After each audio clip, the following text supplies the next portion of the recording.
আজ আপনাদের সঙ্গে শেয়ার করব দুর্দান্ত স্বাদের মাটন শিক কাবাবের রেসিপি। আর এই মাটন শিক কাবাব খাওয়ার জন্য আমাদেরকে রেস্টুরেন্টে যেতে হয়। আজকে এমন সহজ পদ্ধতিতে আপনাদের সঙ্গে এই মাটন শিক কাবাবের রেসিপি শেয়ার করেছি, যেটা দেখার পরে যে কেউ বানিয়ে নিতে পারবেন। নমস্কার, কেমন আছেন সবাই? আশা করছি সবাই খুব ভালো আছেন, সুস্থ আছেন। মৌসুমী রকমারি রান্নাতে আপনাদেরকে আবারও একবার অনেক অনেক স্বাগত। প্রতিদিনের মতো আজও একটা দেখুন দুর্দান্ত রেসিপি নিয়ে এসেছি। আর এই রেসিপিটা খাওয়ার জন্য আমরা সাধারণত রেস্টুরেন্টে যাই। গ্রাম বাংলার মানুষেরা কিন্তু রেস্টুরেন্টে যায় না। তাদেরকে অনুরোধ করব, অবশ্যই কিন্তু বাড়িতে এইভাবে আপনারা বানিয়ে দেখুন। রেস্টুরেন্টের স্বাদকেও কিন্তু হার মানিয়ে দেবে। তো চলুন, যদি রেসিপি ভালো লাগে অবশ্যই একটা লাইক দিয়ে দেবেন। তো এইখানে আমি দেখুন 500 গ্রাম মাটন আমি মিক্সিতে করেই এটাকে সুন্দর করে একদম মিহি করে পেস্ট করে নিয়েছি কিমার। এবার এখানে আমি একটা মিক্সির মধ্যে পেঁয়াজ, আদা, রসুন আর কাঁচা লঙ্কা পরিমাণ মতো নিয়ে নিয়েছি। একটা বড় সাইজের এইখানে পেঁয়াজ নিয়েছি, তার সঙ্গে 8 থেকে 10টা কাঁচা লঙ্কা, আর নিয়েছি 8 থেকে 10টা রসুনের মোটা মোটা কোয়া, আর নিয়েছি 1.5 ইঞ্চি আদা। খুব ভালো করে মিক্সিতে একটু পেস্ট করে নিয়েছি, তবে জল ছাড়াই পেস্ট করেছি। এর মধ্যে কোনো রকমভাবেই জলটা দেওয়া যাবে না। পেঁয়াজের থেকে যে জলটা আসে ওটা দিয়ে কিন্তু খুব সুন্দরভাবে পেস্ট হয়ে যাবে। আর এটা একদমই অপশনাল। আমি পেঁয়াজ পাতা বাড়িতে ছিল, সেটাকে দিয়ে দিয়েছি এর মধ্যে। এবার দিয়েছি হাফ চামচের থেকে একটু কম ধনে গুঁড়ো। এবার দেব হাফ চামচের মতো জিরে গুঁড়ো। এবার দেব হাফ চামচ লঙ্কার গুঁড়ো, আর তার সঙ্গে খুব সামান্য পরিমাণে একটু হলুদের গুঁড়ো। এবার দেবো এখানে হাফ চামচের মতো বিট লবণ। আর বিট লবণটা দেওয়ার কারণে কিন্তু এই রেসিপির স্বাদটা অনেকটাই বেড়ে যাবে। আর তার সঙ্গে হাফ চামচ দিয়ে দিয়েছি ব্ল্যাক পেপার, যেটা গোলমরিচের গুঁড়ো হয়। তো এইখানে দেখুন স্বাদ মতো এবার নুন দিয়েছি। এবার দিয়ে দেব 2 চামচের মতো সর্ষের তেল দিয়ে এবার খুব ভালো করে এখন এটাকে ম্যারিনেট করে নেব। আর শেষে দেখুন 1 চামচ এইখানে গরম মশলা দিয়েছি। খুব ভালো করে এখন দেখুন এটাকে ম্যারিনেট করব। আর চিনিটা কিন্তু একদমই অপশনাল, এটা স্বাদের জন্য দিয়েছি। আর জানেন তো, অল্প পরিমাণে যদি একটু চিনি দেওয়া হয় তাহলে কিন্তু খেতে দুর্দান্ত হয়, স্বাদটা একদমই অন্যরকম হয়ে যায়। এইখানে দেখুন আমি 2 চামচ ভর্তি করে একদম বেসন নিয়েছি। আর বেসন দিয়ে এটাকে সুন্দর করে মেখে নিচ্ছি। বেসনটা দিলে তাহলে বার্নিংটা খুব সুন্দর হবে, সেই জন্য এখানে বেসনটা ইউজ করেছি। আপনারা চাইলে এর মধ্যে সেদ্ধ আলু একদম অল্প পরিমাণে দিতে পারেন, আর না হলে এইখানে বেসন আর তার সঙ্গে অল্প পরিমাণে একটু অ্যারারুট দিতে পারেন। তাহলে এটাকে সুন্দর করে একদম বার্নিং করতে পারবেন। আর যখন বানাবেন একটুও ভেঙে যাবে না। সুন্দর করে একদম ম্যারিনেট করে নিয়েছি, দেখতেই পাচ্ছেন। এবার এটাকে ঢাকা দিয়ে এখন 10 থেকে 15 মিনিটের জন্য এইভাবেই ছেড়ে দেব। আর হাতে যদি সময় থাকে তাহলে আধ ঘন্টার মতো রেখে দিতে পারেন। আমি এইখানে 15 মিনিট রেখেছি। তারপরে দেখুন এটাকে এবার সুন্দর করে, এবার দেখুন বন্ধুরা, আমি শিক কাবাবে শেপ দেওয়ার জন্য এইখানে একটা বাঁশের কঞ্চি নিয়েছি।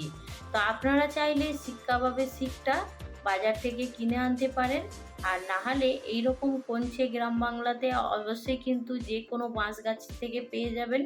আর এটা দিয়েই সুন্দর করে শিক কাবাবের শেপটা দিয়ে দিতে হবে। তো এইখানে দেখুন আমি সুন্দর করে শিক কাবাবটাকে শেপ দেওয়ার জন্য চেষ্টা করছি। তবে যখন এটাকে ম্যারিনেট করবেন মাটনের মধ্যে একটুও কিন্তু জল থাকলে চলবে না। জল ছড়িয়ে তারপরে মিক্সিতে পেস্ট করে তারপরে সুন্দর করে সব মশলা মাখিয়ে ম্যারিনেট করার জন্য রেখে দেবেন। কিছুক্ষণ অপেক্ষা করার পরে তারপরে কিন্তু এই মাটনের শিক কাবাবগুলো তৈরি করবেন। আর দেখুন শিক কাবাবটা কত সুন্দরভাবে বেরিয়ে আসছে, যেহেতু আমি এই লাঠির মধ্যে সুন্দর করে একটু তেল লাগিয়ে দিয়েছিলাম, তো তার জন্য কোনো রকম সমস্যা হবে না। লাঠি থেকে কত সুন্দরভাবে দেখুন একদম ইজিভাবে শিক কাবাবটা বেরিয়ে চলে আসছে। কতটা সুন্দর হয়েছে, একদম পারফেক্ট রেস্টুরেন্টের মতো। তো আমি আরও একটা শিক কাবাব বানিয়ে নেব। তো এইখানে আবারও একবার এই লাঠির মধ্যে অল্প একটু তেল লাগিয়ে নিয়েছি। তারপরে সুন্দর করে আবারও একটা শেপ দিয়ে শিক কাবাব বানিয়ে নিচ্ছি।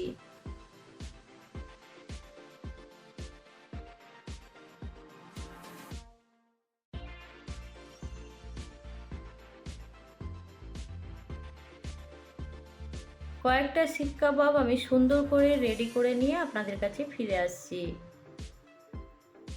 এখানে দেখুন বন্ধুরা, আমি 4টে শিক কাবাব রেডি করে নিয়েছি। তো চলুন এখন একটা প্যান গরম করে শিক কাবাবটাকে একটু রেডি করে নেব।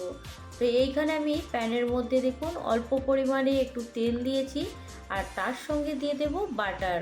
আপনারা চাইলে তেলের বদলে বাটারটা সম্পূর্ণ দিতে পারেন।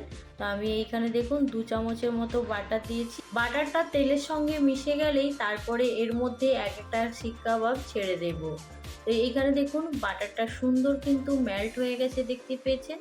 এবার খুব সাবধানে এখন আমি যে মাটনের শিক কাবাবগুলো রেডি করে রেখেছি সেগুলো প্যানের মধ্যে একটা করে দিয়ে দেব। আর খুব কম সময়ের মধ্যে আপনারা একদম রেস্টুরেন্টের মতো শিক কাবাব বানিয়ে নিতে পারবেন। এখানে আমি যতগুলো শিক কাবাব রেডি করেছি সেগুলোকে সুন্দর করে এখন প্যানের চারপাশে দিয়ে এখন 2 মিনিটের জন্য ঢাকা দিয়ে দেব, গ্যাসের ফ্লেমটাকে একদম লো ফ্লেমে রেখে। তো দেখতেই পেলেন বন্ধুরা, আমরা যে রেস্টুরেন্টে যে শিক কাবাব খেয়ে থাকি সেটা বাড়িতে বানানো কত সহজ। শুধু একটু অপেক্ষা করলেই একদম রেস্টুরেন্টের মতো সুন্দর শিক কাবাব আপনারা বাড়িতে বানিয়ে নিতে পারবেন। তো এইখানে আমি 4টে দিয়ে দিয়েছি। এবার ওপর থেকে একটা ঢাকা দিয়ে দেব। তারপরে 2 মিনিট পরে এটাকে সুন্দর করে উল্টে আপনাদেরকে দেখাবো কতটা সুন্দর হয়েছে। এখানে দেখুন বন্ধুরা, 2 মিনিট হয়ে যাওয়ার পরে এখন আমি আস্তে আস্তে এই কাবাবগুলোকে উল্টে দেব। আস্তে আস্তে এখন শিক কাবাবগুলোকে উল্টে পাল্টে একটু লাল করে ভেজে নিচ্ছি। আর দেখুন উল্টানোর পরে দেখতে কতটা সুন্দর লাগছে বলুন তো। তো দেখুন বন্ধুরা, একদম মাটন শিক কাবাব কীভাবে বাড়িতে ঝটপট বানিয়ে নিতে পারবেন, আর তার জন্য কোনো রকম রেস্টুরেন্টে যাওয়ার দরকার নেই। আর সুন্দর করে একটু প্লেটিং করে নিলেই একদম রেস্টুরেন্টকে হার মানিয়ে দেবে। আবারও ওপর থেকে 2 মিনিটের জন্য ঢাকা দেব, আর গ্যাসের ফ্লেমটাকে একদম লো টু মিডিয়ামে রাখবো। আর এইখানে ঢাকনাটা 2 মিনিট ঢাকা দিলেই একদম আমাদের মাটন শিক কাবাব রেডি হয়ে যাবে। তো 2 মিনিট পরে আপনাদের কাছে ফিরে আসছি। 2 মিনিট হয়ে যাওয়ার পরে এখন আমি ঢাকনাটা খুলে একটু দেখে নিচ্ছি। আর মাটন শিক কাবাবের মধ্যে থেকে এতটা সুন্দর একটা গন্ধ আসছিল, ও সেটা তো আপনাদেরকে বলতে পারবো না কতটা সুন্দর হয়েছে। অবশ্যই কিন্তু আমার এই রেসিপিটা আপনারা যদি বাড়িতে বানিয়ে থাকেন তাহলে কমেন্টের মাধ্যমে জানাতে ভুলবেন না কেমন লাগলো। তো চলুন, এইগুলো তো হয়ে গেছে, এবার প্লেটের মধ্যে তুলে নেব। এইখানে দেখুন সুন্দর করে আমি প্লেটের মধ্যে তুলে নিয়েছি। এবার একটা খালি বাটি এইখানে বসিয়ে দিয়েছি। ওপর থেকে জ্বলন্ত কয়লা বাটির মধ্যে রেখে দিয়েছি। ওপর থেকে খুব সামান্য তেল কিংবা ঘি কিংবা বাটার আপনারা এই কয়লার ওপরে দিয়ে দিতে পারেন। তারপরে একটা স্মোকি ফ্লেভার দেওয়ার জন্য এই পদ্ধতিটা অবলম্বন করেছি। যেহেতু কাবাব মানেই একটা স্মোকি ফ্লেভার থাকে, তো আমি কাবাবটাকে রেডি করার পরে দেখুন সুন্দর করে একটা স্মোকি ফ্লেভার দিয়ে দিয়েছি। তো এই পদ্ধতিটা আপনাদের কেমন লাগলো জানাতে কিন্তু একদম ভুলবেন না। আর এইখানে দেখুন এবার সুন্দর করে প্লেটের মধ্যে এখন সাজিয়ে নিচ্ছি। প্লেটের মধ্যে তুলে নিয়ে সুন্দর করে এখন সাজিয়ে নিয়েছি। ওপর থেকে হালকা করে একটু ধনেপাতা দিয়েছি, আর লেবু নিয়েছি, তার সঙ্গে গ্রিন চাটনি। কাবাবের সঙ্গে যেটা সবথেকে বেশি ভালো লাগে সেটা হলো গ্রিন চাটনি। আর এটা বানাবেন, এর মধ্যে ধনেপাতা, পুদিনা পাতা, খুব সামান্য একটু গোটা জিরে, আর তার সঙ্গে দিয়ে দেবেন একটু আদা কুচি, আর পরিমাণ মতো একটু ঝালের জন্য কাঁচা লঙ্কা। আর তার সঙ্গে যতটা পরিমাণে বানাবেন সেই পরিমাণ হিসেবে টক দই দিয়ে খুব ভালো করে মিক্সিতে পেস্ট করে নেবেন। তাহলে দেখবেন একদম সুন্দর গ্রিন চাটনি তৈরি হয়ে যাবে। তো এইখানে দেখুন এই গ্রিন চাটনি কাঁচা পেঁয়াজের সঙ্গে আমি এই শিক কাবাব পরিবেশন করলাম। তো আপনাদের কেমন লাগলো জানাতে কিন্তু একদম ভুলবেন না। ভালো লাগলে অবশ্যই একটা লাইক দিয়ে দেবেন। আজকে যারা প্রথম আমার চ্যানেলে ভিজিট করছেন, আপনাদেরকে যদি এই রেসিপির কোনো অংশ ভালো লাগে অবশ্যই আমার চ্যানেলটা সাবস্ক্রাইব করে আমার পাশে থাকবেন। গ্রাম বাংলার মানুষদের বলবো, আপনারা তো রেস্টুরেন্টে না যেয়েও রেস্টুরেন্টের স্বাদ বাড়িতেই নিতে পারবেন। অবশ্যই এই পদ্ধতিতে একবার মাটন শিক কাবাব বানিয়ে দেখতে পারেন।